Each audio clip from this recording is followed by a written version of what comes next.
You're watching Next Pitch, the student athlete playbook for parents raising tomorrow's athletes.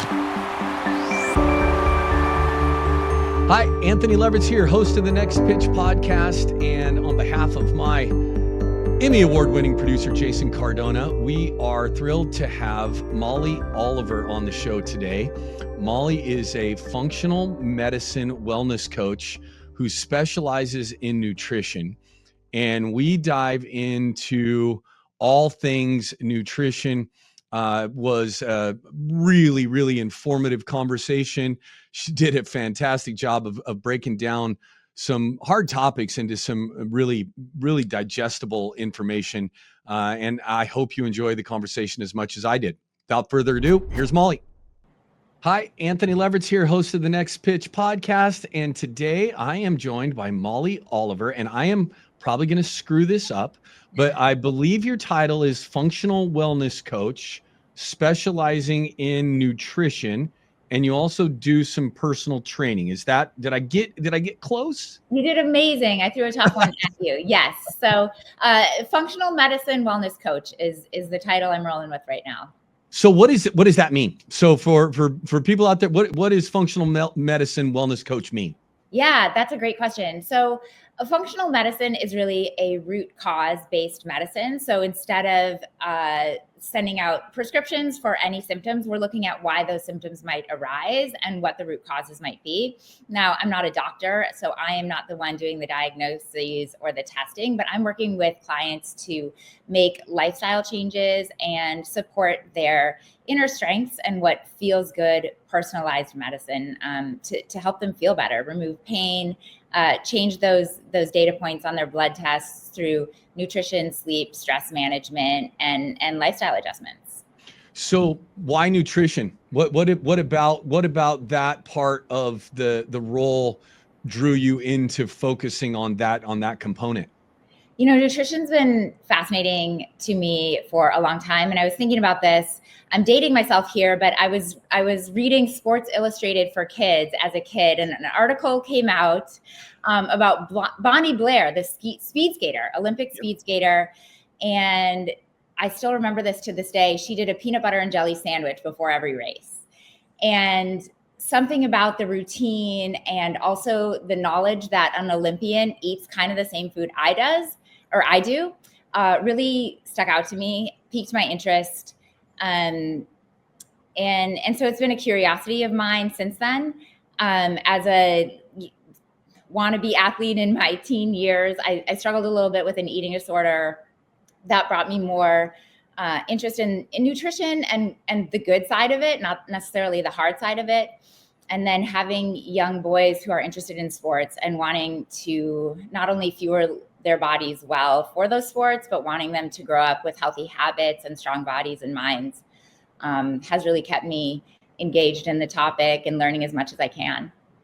Well, that's cool. So let's dive in here. Okay. So you sent me over first of all, thank you, an amazing list of things and notes to go through.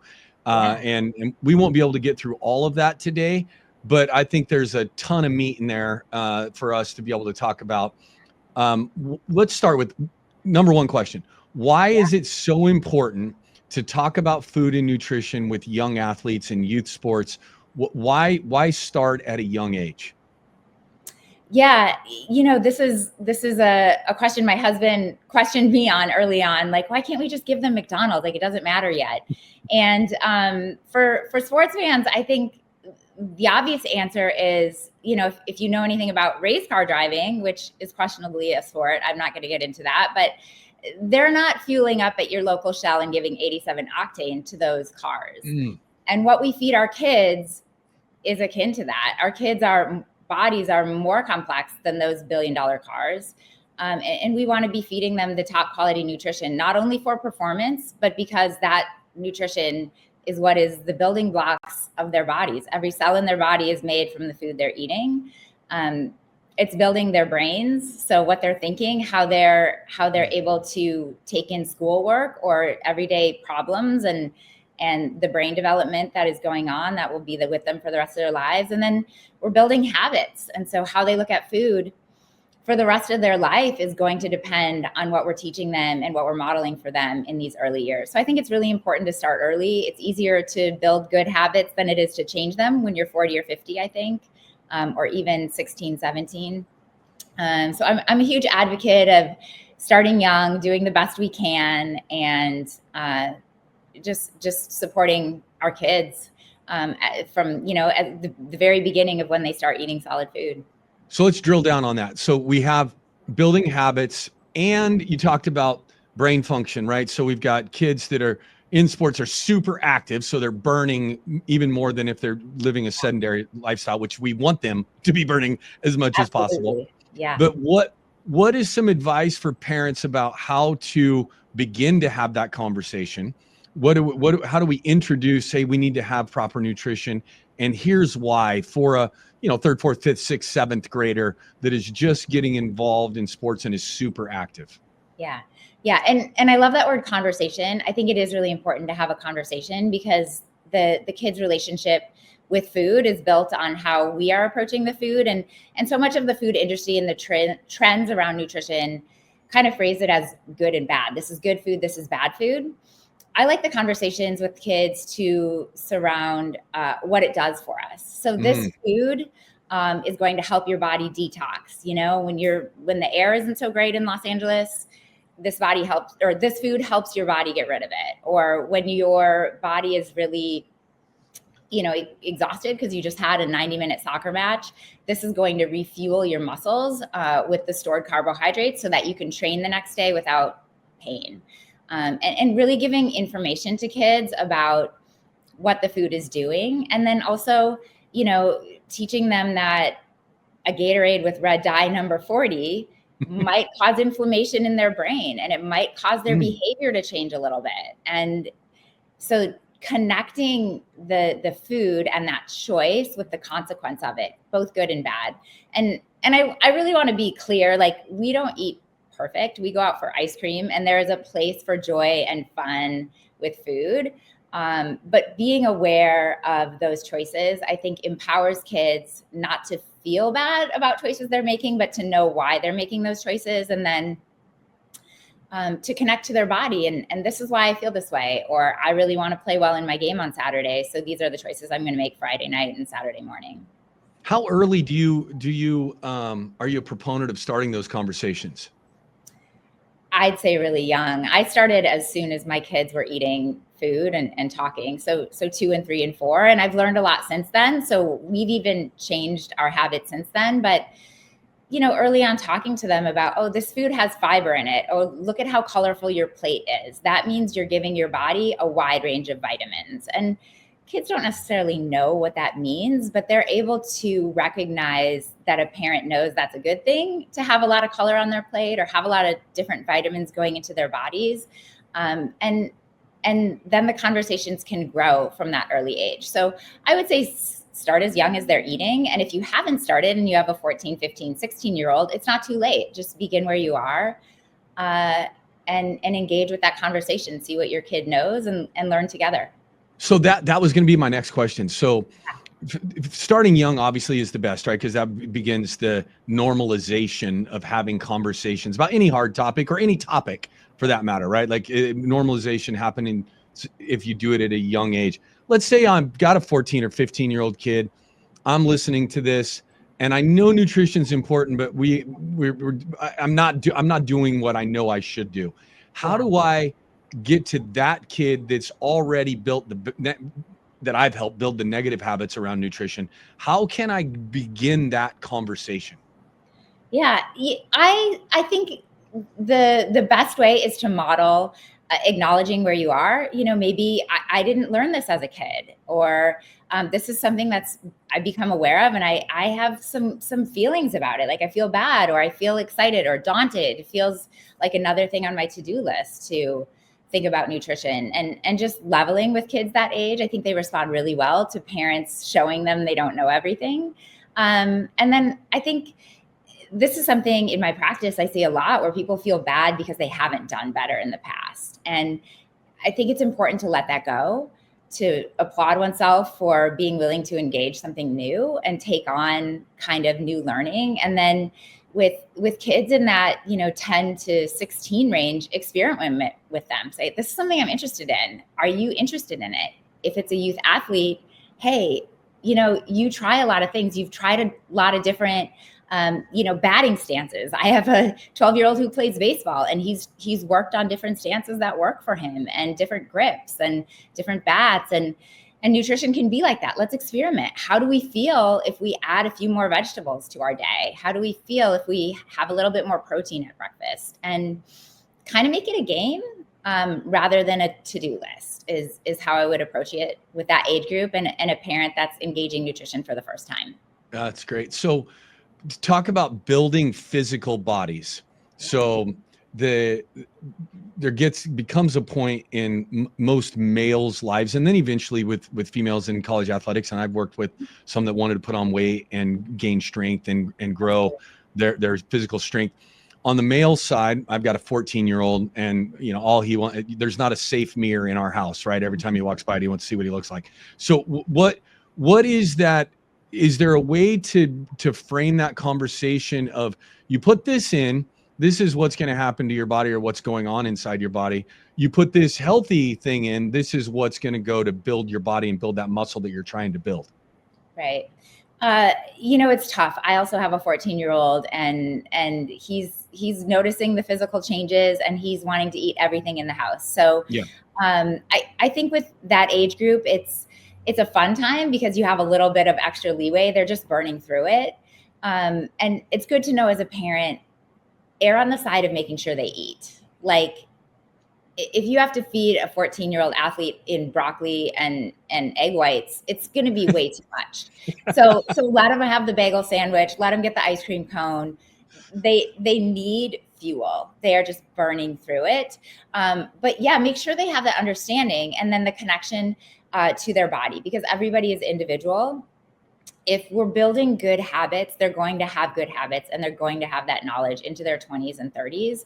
And so, I like to ask my kid, how did that make you feel? Like, did you feel really great when you ate that much? And he knows, like, that I didn't make good choices that day. And, if I ask him and he reflects, like, how many quality foods have you eaten? And we talk about quality foods or processed foods versus, foods that really grew on the planet the way we eat them. And so that's the language we use in our home. And I like to kind of, okay, like, if you chose that ice cream cone, then probably your next choice shouldn't be a cookie. And that's because those are not going to help your muscles repair, and they don't have the protein for, the big biceps or the big shoulders you want to have. And when you go up and bump on the soccer field against that guy who is, eating his steak and carrots last night, it's not going to feel so good. So, really practical terms. And we have athletes. And so it's easy to put that into practical terms and how the nutrition translates into what they want on the field. And, the other thing I add for my kiddo too is, you don't want to be sick and injured, and food directly impacts your immune system. So if you get a virus because someone sneezes in the locker room and your immune system's been all sugared up because you went to some party and ate 5 cupcakes,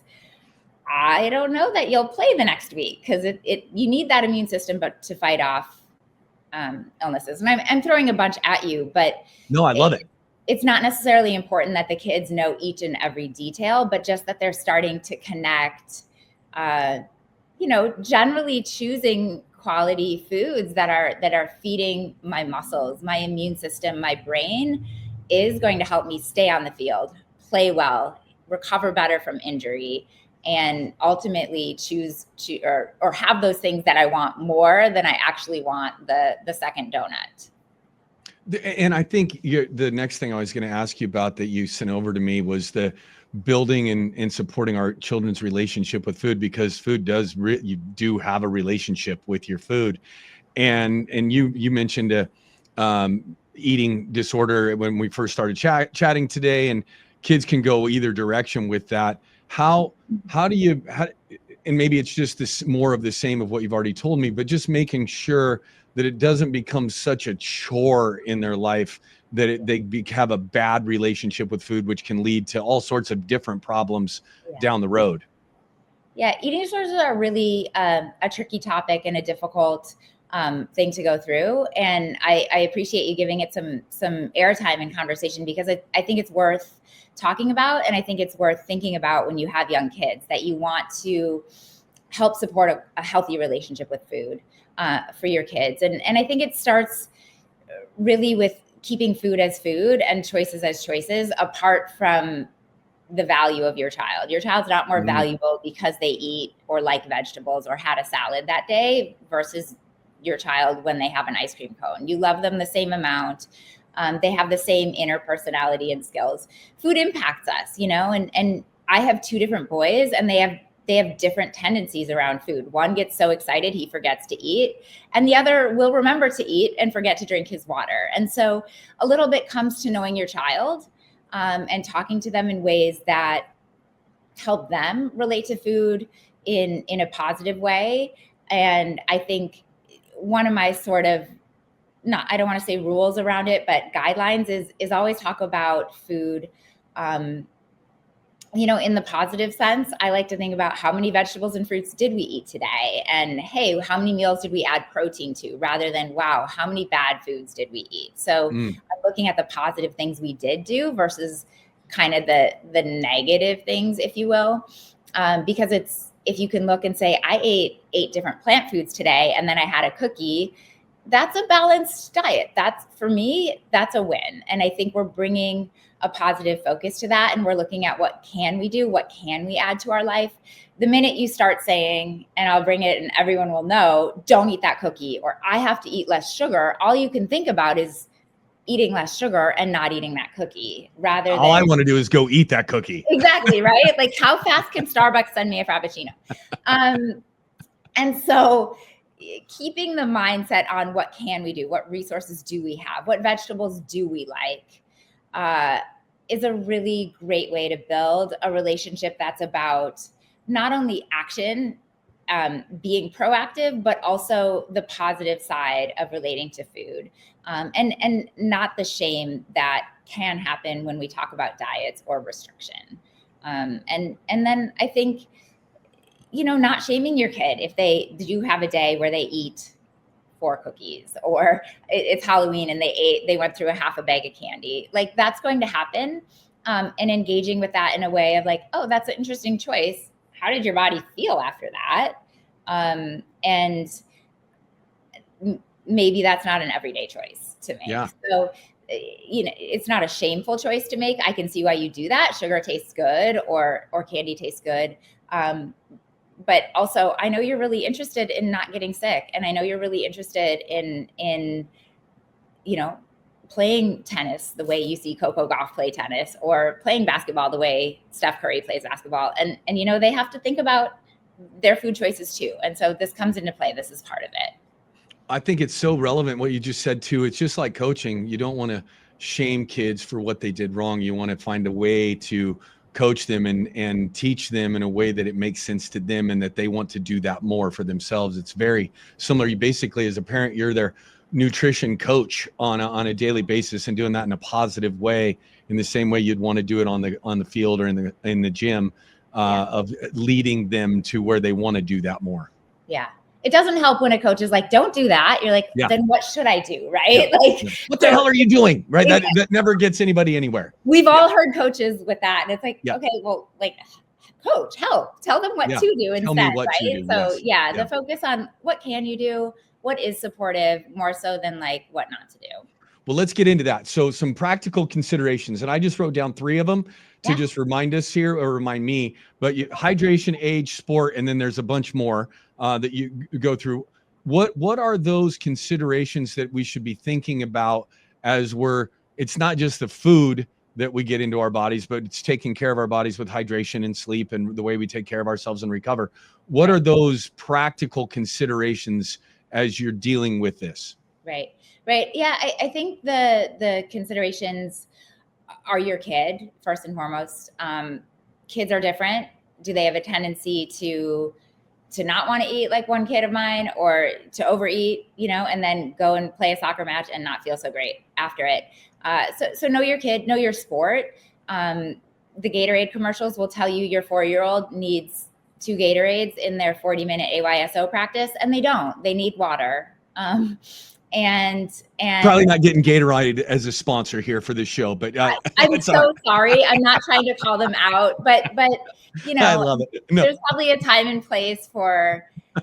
I try to stay away from it, but yeah, they need water, and kind of knowing a 4-year-old AYSO game is tough for a 4-year-old, but they really the nutrition of pro athletes doesn't come into play until they're a little bit older and they're at the 1.5-hour practices. And so, what's the age of your kid? What is the length of their training session or their game? Over an hour, they definitely need some type of nutrition in addition to the water and electrolytes. What is the weather like? It's 92 degrees, I think. I just had my son on a turf field where it's probably 100 degrees, and that matters. You're going to need more fluids for that. I think the timing of the game really can be tricky for parents, coaches as well. So if you have an 8 a.m. game with a 7 a.m. call time and you're at a hotel 30 minutes away, what can I do? I don't have a kitchen. What's the best thing I can get in the drive-through Starbucks at 6 a.m. that isn't going to upset my kid's stomach? Yeah. Can you pack protein bars or electrolyte stick packs? In that case, those are kind of my go-tos, or get a banana and yeah, so those are tough. I think the late PM games are tough. In general, they're a little easier. I think my guidelines is to eat 2 to 3 hours before an event. I'm talking here more in the 8 to 18-year-old range of athletes. Eat 2 to 3 hours before an event. That can change a little bit if it's, say, like a baseball game where you're going to have an opportunity to have a snack maybe in the dugout, or there's a little bit less running than a soccer game or a basketball game or a track meet where you might be running really hard and not feel so great with food in your body. I said over an hour, you want to replace some of that nutrition just so your muscles are not completely depleted, and then some of your electrolytes. So those are the basics and considerations when it comes to timing and age, weather, and sport. So youth sports is not set up for proper nutrition. They play 4 or 5 games in a day. So, like you just said, you might start at 8 a.m. and you might play your last game at 9 p.m. and it's all over the place. How many calories I know it's different for every age group. How can parents find how many calories their kids should be getting into their bodies, and how many fluids they should be getting in? Is there resources out there for parents to be able to find that information as they're navigating this crazy youth sports cycle that we live in? Yeah. So I tend to stay away from calories just because it's a bit of a slippery slope and a little bit too connected with diet culture, which is connected strongly towards, sort of eating disorders, OCD patterns, and a less healthy relationship with food. I tend to emphasize the mind-body connection and just how you feel, because caloric needs really change depending on the person, depending on where they are for women in their cycle, depending on, how much game time the coach is giving them that day. So I really would tend to use what is your hunger on a 1 to 10 scale right now? How does that feel? And then by the time athletes are 12, 13, 14 years old, if they're playing high level sports, they probably have a sense of how much they want to eat or how full they want to be pre-game or pre-practice. And building that sort of internal clock and measure is an important part of the habit formation. And I probably should have mentioned that in the early conversations of just what is your awareness of how your body feels in terms of hunger and fullness. Obviously, weight and how clothes are fitting is a good monitor of, is my child losing weight or gaining weight, and not necessarily talking about that or bringing it to the forefront, and kids will gain and lose weight a little bit as they grow taller or they're going through different spurts. But being aware that they're eating enough, I think, is the main thing for teen athletes. guidelines on it. I think that there are a lot of tools. I just read about a new AI powered one where you can take a picture of your food and it'll generate the macronutrient breakdown for you of how much protein, carbohydrate, and fat is in your meals. Of course it can. Exactly, right? I don't know how accurate it is, so I don't want to like push that on anyone. And I think that can be helpful for some people. But I do tend to stay away from the caloric tracking and emphasize well-rounded, well-balanced meals. So maybe, are athletes getting enough protein? That's the building blocks of muscle. And looking at, I'd like to see athletes getting protein breakfast, lunch, and dinner at a minimum. And if they're snacking, having that certainly after a workout or maybe an after school snack as well, because it's just such an important component of building an athlete's body, as well as satiety, fullness, and our hormones actually as well, and an immune system. Carbohydrates and fat are just also cellular building blocks and our energy systems. And so my emphasis with athletes would be making sure they're eating a well-rounded meal. It's not 3 bagels without protein or fat, but we're eating all of that in combination. If you're doing smoothies, I know a lot of athletes do smoothies, which I love. Can you add some almond butter in there or half an avocado to get some fat? And then, what protein powder might you put in that works for your body is a good way to kind of monitor intake, I think, a little bit in a more strategic and safe way than calorie counting. So let's move into a little more regimented. We get out of the youth sports hamster wheel of 4 games a day on Saturdays and Sundays, and we get into high school and we play 1 game a week, right? We've got practice all week and we play 1 game a week, which is the way sports is supposed to be played. Yeah. So we get into that. And I know I've got a game on Friday night. Okay. Yeah. What the day before that game, to give myself the best opportunity to have all the energy and stamina and be my best on what would the day before meals look like? Yeah. So I would just make sure on the day before that I'm having regular meals, that it's not, I skip breakfast and then I hate the school lunch, or if you're beyond the school lunch, that I kind of just snack at lunch because I'm working through the day and then I eat a massive dinner.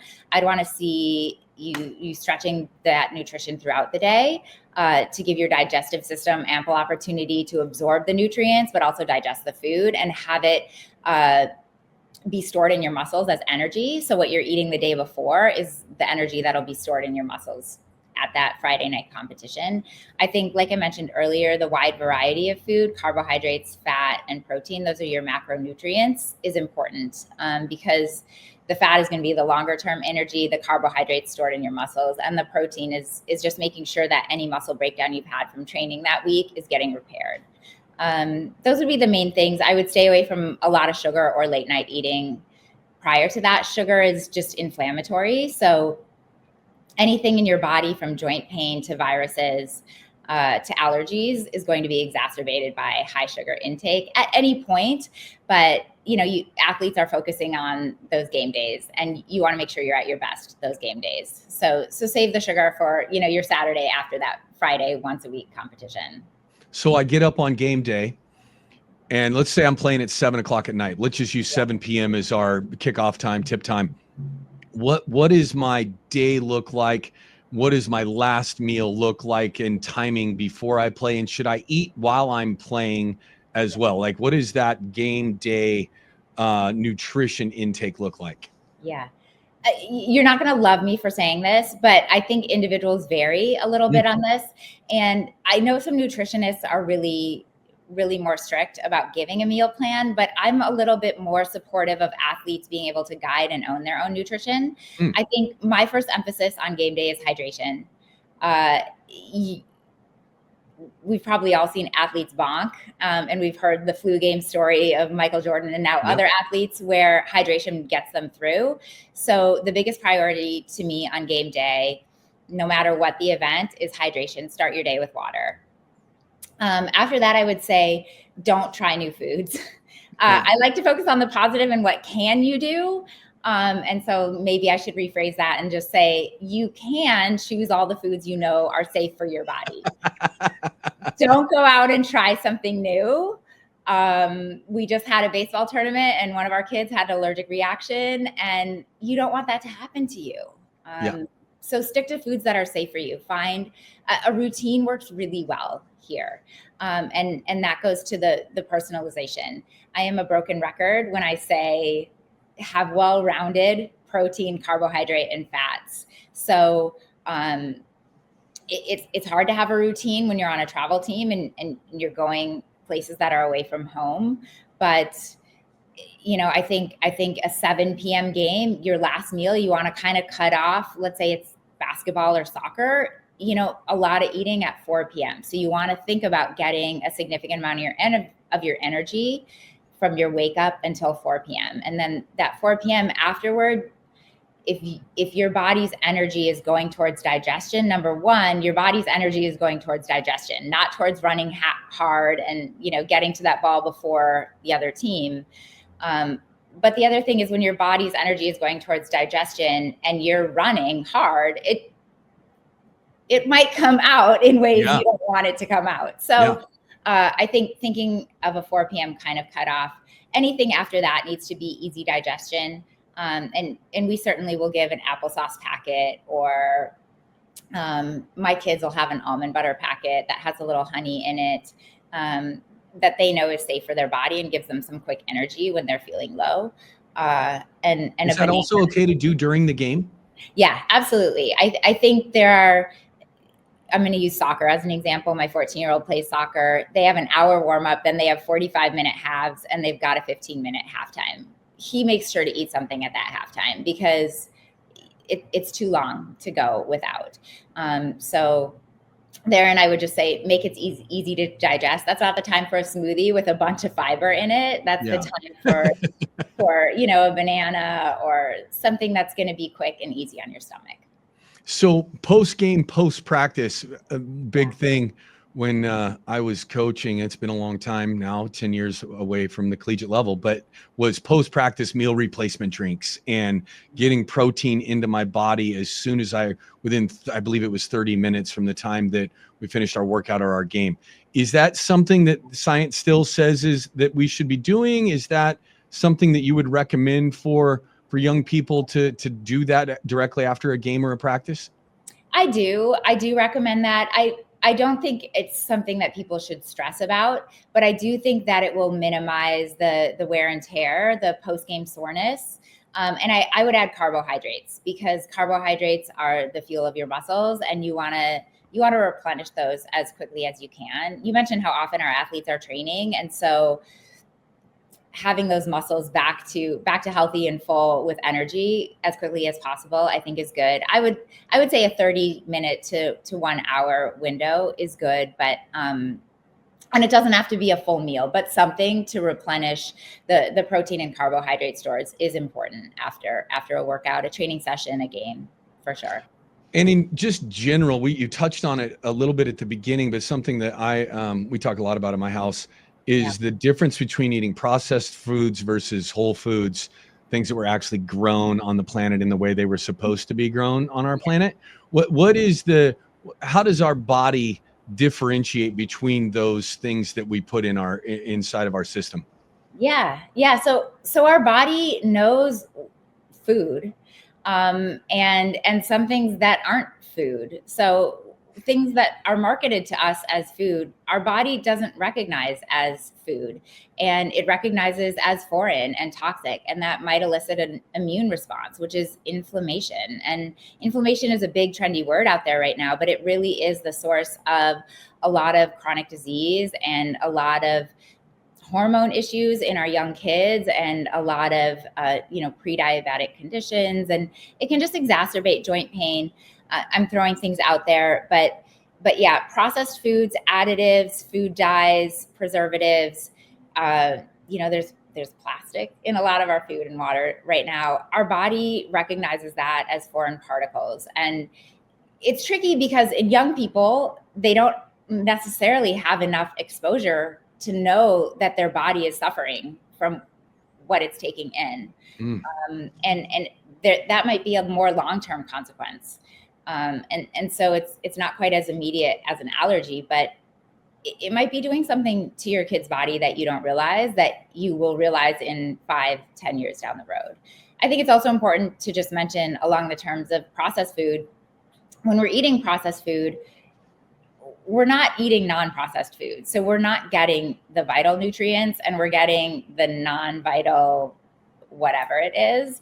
And so it's not just a matter of putting junk in. It's a matter of when we're eating that, we're not actually getting the things we need. And so that's a trade-off that I think most of us recognize isn't going to be beneficial short-term or long-term. And it's really tricky. I feel really bad for parents of youth athletes. I feel really bad for humans in general, because the system, the culture, the world, the snack stands are not set us up for us to have thriving, healthy relationships or choices all the time in easy ways. It's such an interesting point. I had not heard it that way before. When you're putting, I'm just going to say, bad stuff in your body, processed food in your body, it's not just that it's bad, it's that it's not giving you the fuel that your body actually needs to develop and grow and do all the things that help it function appropriately. It's such a, I'd not heard it put that way. Yeah. It's, it's when you're going through and you're getting your Big Mac and extra large fries and Coke, you're probably not also having, a chopped salad with extra broccoli in it. And that's a widespread between those two, but it goes to a point that I like to tell people is, add a side of broccoli. Like we get hot dogs sometimes, and then I try to, let's have a side salad instead of those fries. And interestingly enough, adding that broccoli, which is a hugely important vegetable, cauliflower, Brussels sprouts, in our system of detoxing toxins, can help offset the negative of processed food. So sometimes just adding in a little bit of the food as it was made to be eaten, when we're going to make a choice that's like a grilled hamburger that might have some not so great stuff in it, it helps our body process it in a healthier way. Here's something just from a dad, not a nutritionist. Yeah. Cook your vegetables on the barbecue or on the Traeger. It changed the world for my kids and vegetables. And barbecued broccoli or Traegered broccoli is something we have 3 or 4 times a week. And it just changed the way that it tasted to them, to a little smoke to it. And it wasn't broccoli anymore. It was barbecued or Traegered broccoli. But being able to add that into, we do it all the time. And it changed for us. All my kids' friends will come over and they hate broccoli, and then they're like, "I got to try my dad's broccoli because he puts it on the Traeger." So being able to do some unique things with food too that are whole foods, not just serving it to them raw and making them eat it right off the stem, can certainly help. I feel like that is probably the most important thing said today is just, you might think you don't like broccoli or Brussels sprouts or cauliflower or asparagus or avocado, but trying it in a different way. It might be that you don't like steamed broccoli that's overcooked without any seasoning on it, but you love broccoli on the barbecue. And yes.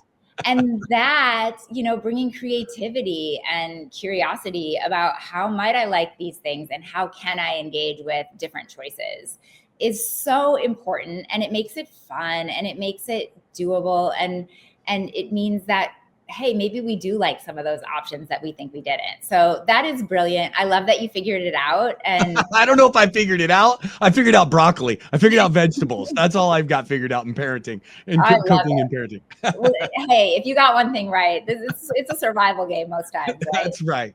That's right. So let's talk about, I'll do supplements last here. You brought up treats at the snack shack, right? So we're all stuck at these long days of sports and treats and going to the snack shack.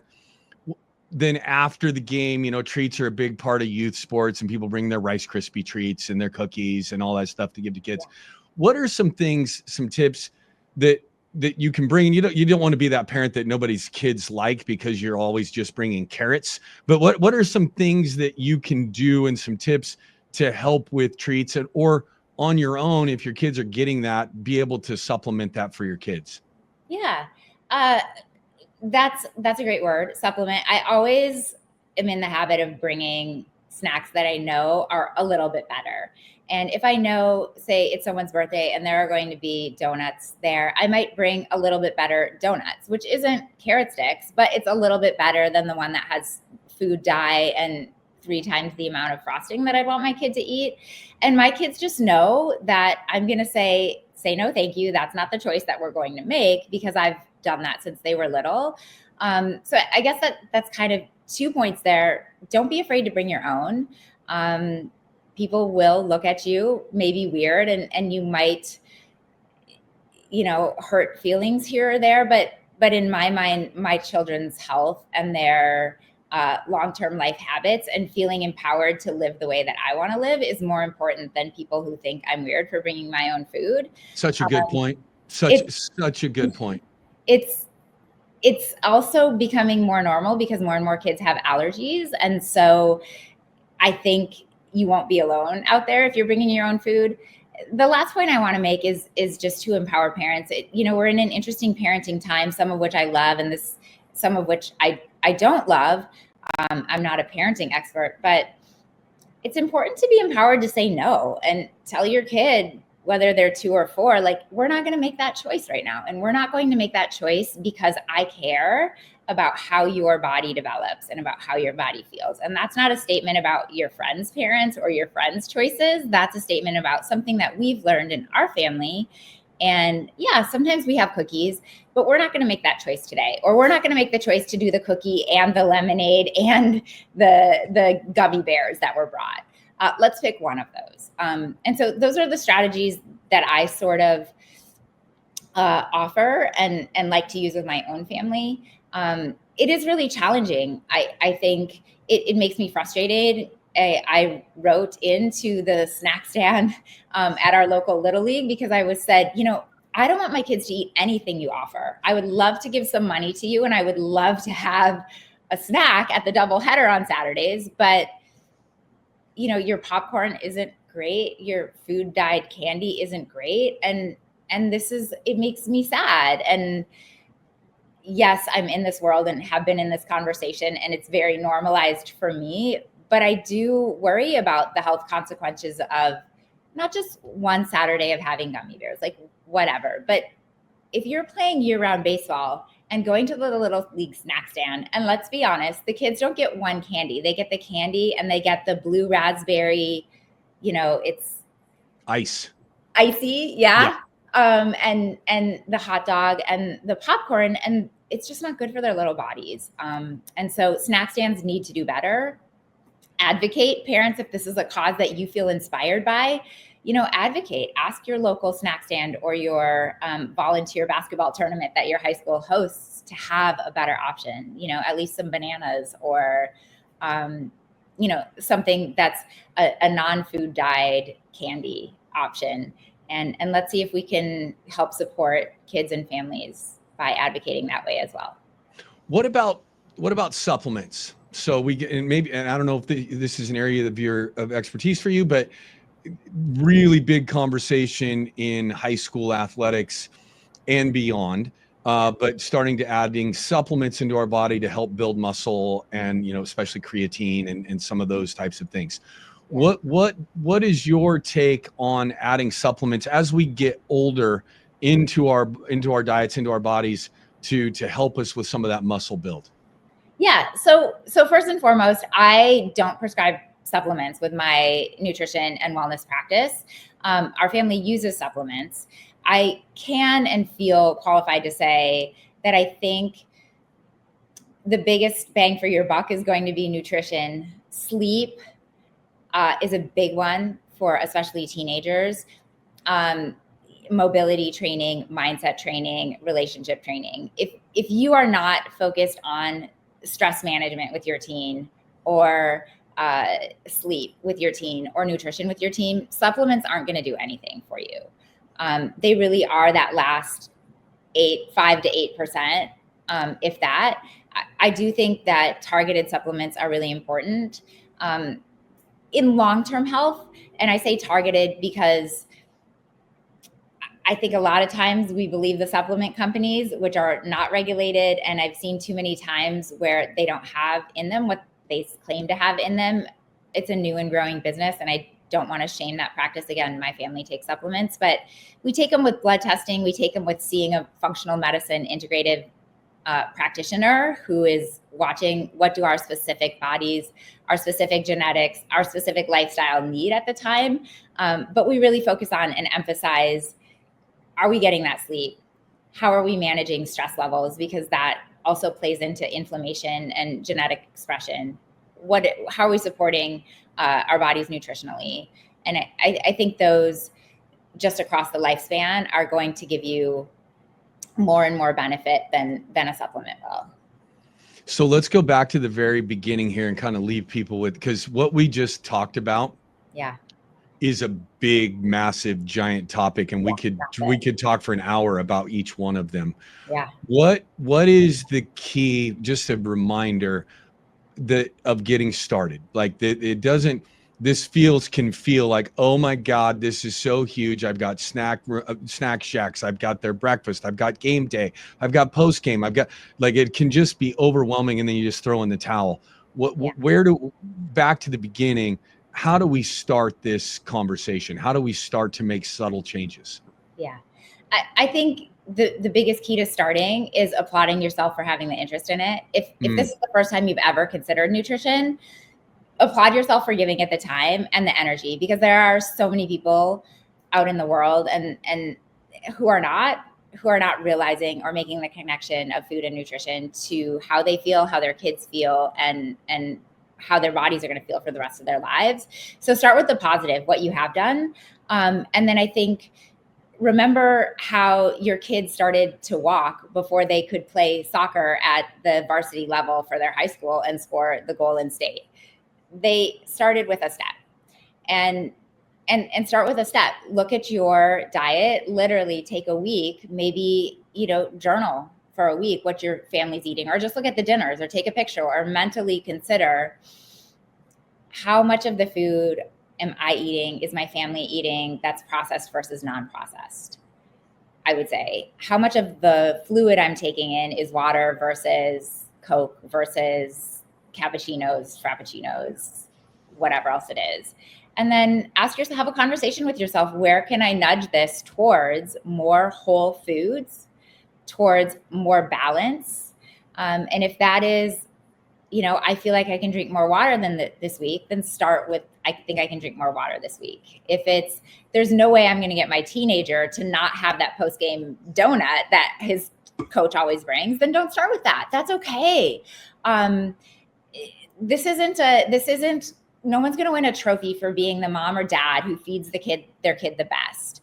And there is enough resilience in the human body to figure it out after 10, 20, 30 years, 40 years of not paying attention to diet. So start where you can, start small, don't overwhelm yourself. And then I would say, get some help. Enlist another parent who's interested in nutrition, whose kid also plays on your team. Be like, you know what? I don't love how my family's eating. Do you have any ideas? I don't love the post-game snacks. Do you have any ideas? It's more fun with support. It's more fun with community. Find a friend who tricked their kid into loving broccoli because he grills it rather than steams it, and ask, like, how did you do that? My kid won't even look at a green vegetable. Like, help me out. You can do it with asparagus too, by the way. Oh my gosh. Bell peppers and everything. You know what? You're making me hungry now. I'm going to have to come over for dinner. But yeah, I think start with what you can do, and applaud yourself for what you can do. Let go of the stuff that you're not. It doesn't help you to focus on that anyway. And then, remember that your life, your kid's life, their soccer, basketball, tennis, swimming, baseball, softball, gymnastics career didn't begin with a triple flip off the beam. It began with a step and the bravery to go to practice and to listen to a coach and find a coach, find a professional, go see a nutritionist and talk it out. I think we don't give ourselves enough time and support to make those shifts. And we expect ourselves to have it all dialed. And I don't know, at least when I went to college, no one taught me how to be a mom to youth athletes. And so it's okay to need help. Ask for help. Yeah. That was so good. Well, thank you so much for coming on the show. There are, I think there's a bunch of conversations to be had here around nutrition and athletics. And I think this is a great starting point for people. Start small, make one more good choice each day or each week, and you're probably headed in the right direction. So I do this with everybody. Yeah. So go back to your young self, your 10, 11, 12, 13-year-old self, knowing everything that you know now and that you've been through and kind of the journey you've been on as a human. What would you tell that young person? What advice would you give that young person if you could tap yourself on the young shoulder? Yeah. If I could tap myself on the shoulder then and tell my young self, I think I'd tell myself it was okay to fail. I was so afraid of failure that I didn't try a lot of things. And looking back, I think having done more life, I've failed more, and I've realized that failure isn't such a big thing to fear, and it actually teaches me a lot of lessons. And I think it's so important now, and I tell myself that now. Hey, it's okay to fail. You failed at this thing. You messed it up, which I do all the time as an adult anyway. But I feel like if I had known that as a younger kid, I would have not quite felt the pressure to be perfect, and I would have been braver and tried more things. And I hope I'm teaching my kids that failure is okay. In fact, failure is a great way to learn about yourself, about your sport, about life, and it shows you how brave you can be. So I'm telling you that is amazing. It's what we talk about here all the time, is that life is a series of failures. And learning how to get up from them and go through another process to compete again. And we talk about this in sport a lot, but it can be in anything in your life. Sports is should be the safest place for young people to learn that skill of recovering from failure, getting up and doing it again, knowing you might fail again, but having to do it again and learning how to go through that process. That's great advice. Yeah. Getting up part is really shows a lot. That's the best thing. Yeah. If you failed, but can you get back up and get back up? That right. That's right. That's right. Well, thank you so much. The last thing here is I need a dad joke, and so I'm a big dad joke guy. I love them. So what do you have one for me? I'm trying to think of the one my kid told me 2 days ago, and it's failing me. I'm failing at it miserably, and it was really good. I feel like it had to do with like a beaver or something, or don't fret. Anteater. I've got a book right here. Okay, give me one. Okay.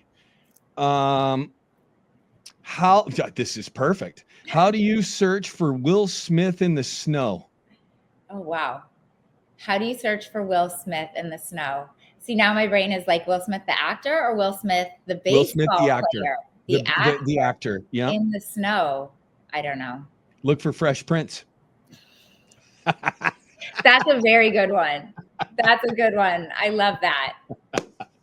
I don't know why, but I just absolutely love them. They are simple laughs that we need in our lives from time to time. And if I should get these guys on the show, there's a Instagram out there of two dads. It's called Dock Talk, and they just sit on a dock on the East Coast and go back and forth drinking their coffee, telling dad jokes, and never laugh. And I don't know how they don't laugh, but I laugh my you-know-what off every single time I watch it. So That's so great. Yes, it's love that. Well, laughter is important medicine. It's just darn good fun. So I'm going to try and remember that one too. Fresh Prince. That's good. Fresh Prince. Fresh Prince. Well, thank you so much for coming on the show. I learned a ton today, and really, really appreciate you taking the time to do it. Thank you for having me. It's been a joy, and I love to talk about this stuff all day. So I appreciate the time. Take care. Yeah, you too. Anthony Leverett's back here, host of the Next Pitch podcast, and just finished up my conversation with Molly Oliver, a nutritionist that really, really, really gave a ton of information. And I thought, sort of the big thing that people struggle with is when to start and how to start. And when to start is as early as you can. And that could be when your kids are really young, if you're really made this a priority and thinking about it and having those conversations with them early about food and the importance of food and what it does for you. But if you don't start when they're really young, the best time to start is now. So beginning to have a conversation about what it is that we're putting into our bodies. And this is important for everybody, but we're talking to athletes here. So really framing the conversation for your young people about how nutrition and improving their nutrition is going to impact their performance and how they feel while they're playing, how they feel while they're recovering, and beginning to not make it about what is bad, but make it about what changing some nutrition habits will do well or do good in your body and in your life. So I thought that was really, really well said. And she broke that down very well. Processed foods versus whole foods. She said something that I had not heard put exactly the way she put it. When we put processed foods into our body, it's not just that we're putting things into our body that aren't good. It's that we're not putting things into our body that are. And if you're only putting processed foods or things that aren't going to help you with your body growth, your muscular growth, your recovery, you're not giving yourself the opportunity to grow in the way that our bodies are supposed to.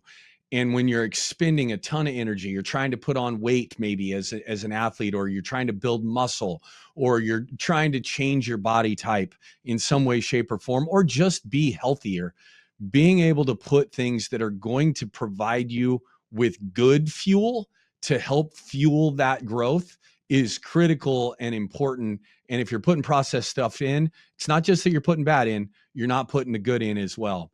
And then I think a great thing to remember for all athletes is hydrate, hydrate, hydrate. And starting your day with water, starting your every meal with water, starting your game day prep before you eat anything, drinking some water, and making sure that you're getting enough hydration into your system to help your body system do all the things that it needs to do to process your fuel is a really, really important part of being an athlete. And drinking water. There's all sorts of other things to drink out there. Won't get into all of the negatives that potentially could be from other sources, but your body needs water. So make sure that you're incorporating that into everything that you do as part of your nutrition plan and getting ready to practice, getting ready to play. Really enjoyed the conversation. And as always, I'll remind you, if you like what we do, please share this podcast with your friends. Go online or where you listen to your podcast and rate us and give us a review. But sharing this with your friends, getting this information out there, if you're enjoying this, we'd greatly appreciate it. Until next time, have a great week.